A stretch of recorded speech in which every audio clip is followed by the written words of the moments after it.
샬롬 할렐루야. 지키시는 하나님. 제목은 지키시는 하나님입니다. 이스라엘 백성이 출애굽하기 전 애굽에는 열장이 임하였지요. 바로가 이스라엘 백성을 놓아주지 않으므로 하나님께서 재앙을 허락하신 것입니다. 피해 재앙으로부터 시작하여 개구리, 이, 파리, 악질, 독종, 우방, 메뚜기, 흑암, 장자의 재앙까지 거치면서 애굽은 망할 지경에 이르렀지요. 그러나 애굽 땅에 함께 살던 이스라엘 백성은 재앙과 상관없이 평안했습니다. 당시 이스라엘 백성은 애굽 안에서도 고센이라는 지역에 모여 살았지요.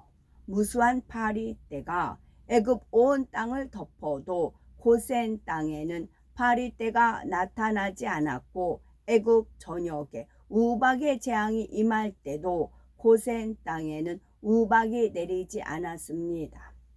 10가지 재앙이 다 고센 땅만을 피해 갔지요.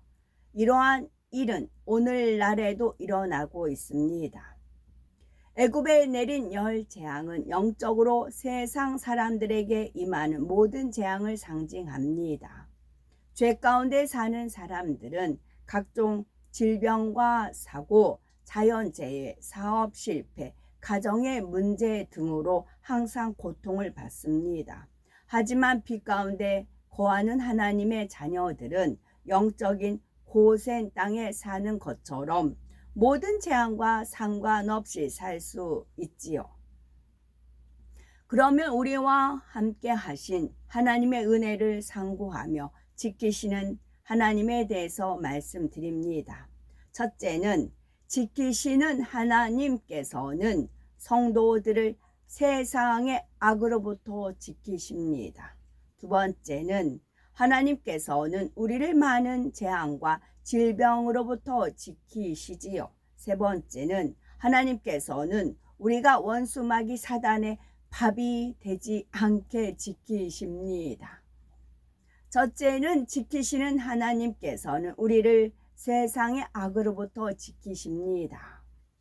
골로새서 3장 2절에 위의 것을 생각하고 땅의 것을 생각하지 말라 말씀대로 하나님의 자녀들은 위의 것을 생각해야 합니다. 시간과 물질과 노력을 영원한 천국에 쌓아야 하지요.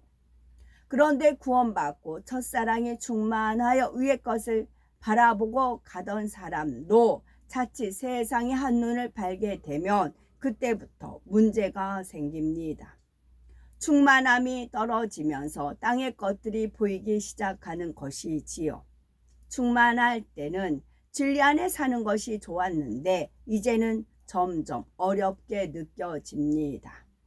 세상을 취하며 즐기는 사람들을 볼 때 나도 저렇게 세상을 누려보고 싶다라는 생각이 들기도 하지요. 그러다가 마음을 빼앗겨서 육체의 일에 젖어들기도 하고 구원과 상관이 없는 길로 갈 수도 있습니다. 그러나 영의 물결을 타는 사람은 세상을 바라보지 않습니다. 우리는 혹여 세상을 바라보지 않도록 우리를 지켜주는 영적인 것들이 많은 것을 아시는지요? 생명의 말씀이 증거되는 충만한 예배가 있고 변화될 수 있는 불같은 기도와 찬양이 있습니다. 세상 방송과 구별되어 생명과 행복을 주는 방송도 있을 수 있고 또 천국을 더 간절히 소망할 수 있게 하며 때를 쫓아서 우리 마음을 새롭게 할 기회가 주어집니다.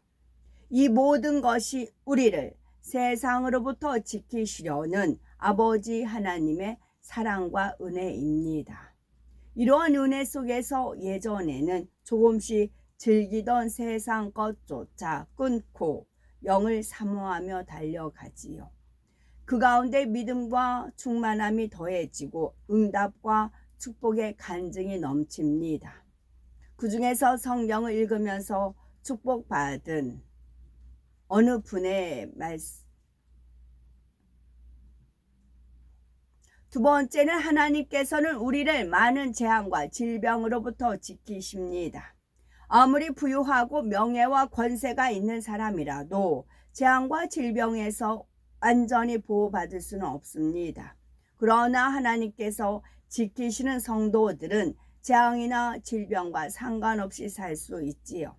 출애굽기 15장 26절에 가라사대 너희가 너희 하나님 나 여호와의 말을 정종하고 나의 보기에 의를 행하며 내 계명에 귀를 기울이며 내 모든 규례를 지키며 내가 애굽 사람에게 내린 모든 질병이 하나도 너희에게 내리지 아니하리니 나는 너희를 치료하는 여호와임이니라 했습니다. 또한 혹여 진리에서 벗어났거나 자기 실수로 재앙을 만났을 때도 즉시 자신을 돌아보고 회개하여서 돌이키면 치료의 하나님께서 역사해 주십니다.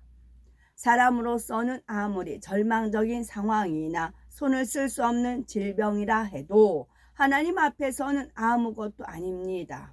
사람 편에서 막힌 죄의 단만 헐면 하나님께서 순간에라도 역사하십니다. 물론 이렇게 회개할 일이 아예 만들지 않고 처음부터 신앙생활을 잘해서 늘 지킴받으면 더 좋겠지요.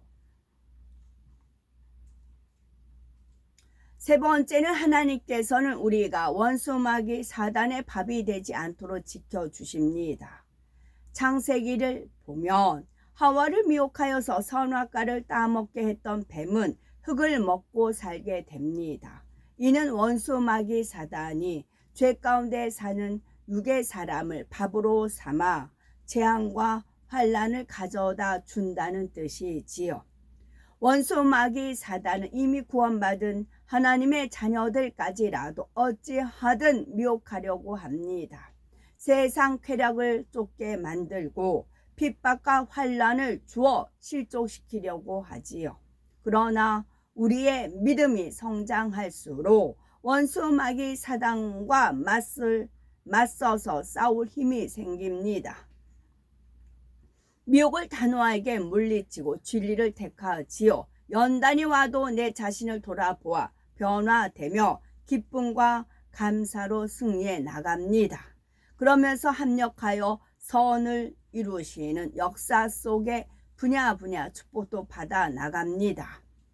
요한일서 2장 14절에 청년들아 내가 너에게 쓴 것은 너희가 강하고 하나님의 말씀이 너희 속에 거하시고 너희가 흉악한 자를 이겼음이라 한 대로 믿음의 반석에만 이르러도 원수마귀 사단의 밥이 되지 않을 뿐만 아니라 진리의 말씀으로 능히 이길 수가 있습니다.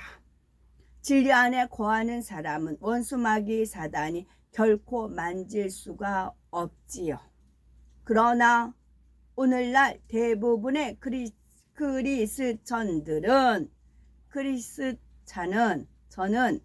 성도들은 죄를 버리고 성결되어야 한다거나 믿음에도 분량이 있다는 것에 대한 개념조차 없습니다.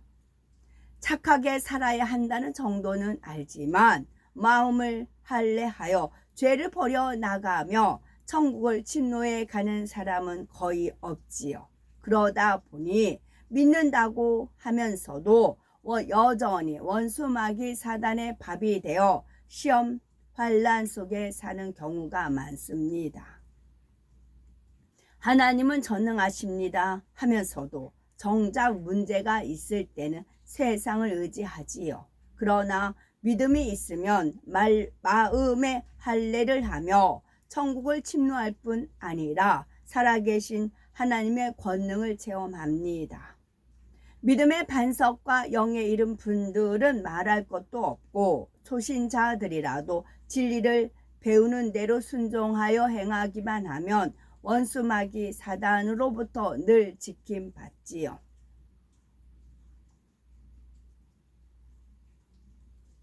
열 재앙 중에 장자의 재앙이 임할 당시 하나님께서는 이스라엘 백성에게 한 가지 명하신 것이 있습니다. 집마다 어린 양을 잡아서 문설주와 임방 곧 출입구와 위와 좌우 3면에 그 피를 바르라고 하셨지요. 밤에 죽음의 사자가 임할 때 문에 피가 발라진 집을 피해 가므로 장자의 재앙이 임하지 않게 하신다고 했습니다. 하지만 만약 이스라엘 백성이라 할지라도 그 밤에 어린 양의 피를 바른 문 밖에 있다면 장자의 재앙을 피할 수가 없습니다. 우리는 이 사실을 잘 기억해야 합니다. 고센 땅 이스라엘 백성에게 10가지 재앙의 하나라도 임하지 않는 것처럼 진리 안에 살 때는 하나님께서 항상 지키시고 보호하십니다. 하지만 어린 양 예수 그리스도의 보혈을 벗어나면 곧 진리 가운데서 벗어나 어둠에 거하면 하나님께서도 지켜주실 수가 없습니다. 우리는 지금까지 함께 하신 아버지 하나님의 은혜와 사랑에 늘 감사하시면서 더욱 힘써 진리를 행하시고 그래서 날마다 온전한 보호하심과 축복 공간 안에 거하시는 우리가 되셔야 되겠습니다. 진리 안에서 살 때는 하나님께서 항상 지키고 보호하십니다. 진리 안에서 살 때는 진단을 정확히 잘 하셔야 됩니다. 나의 영의 상태를 진단을 잘 하셔야 됩니다. 여기서 진은 진리입니다. 단은 붉을 단입니다. 예수 그리스도의 보혈의 피, 단, 진은 진리, 진단. 내 자신의 현재 영의 상태를 정확히 진단을 잘 하셔야 됩니다. 진단만 잘 하시면 답은 있습니다.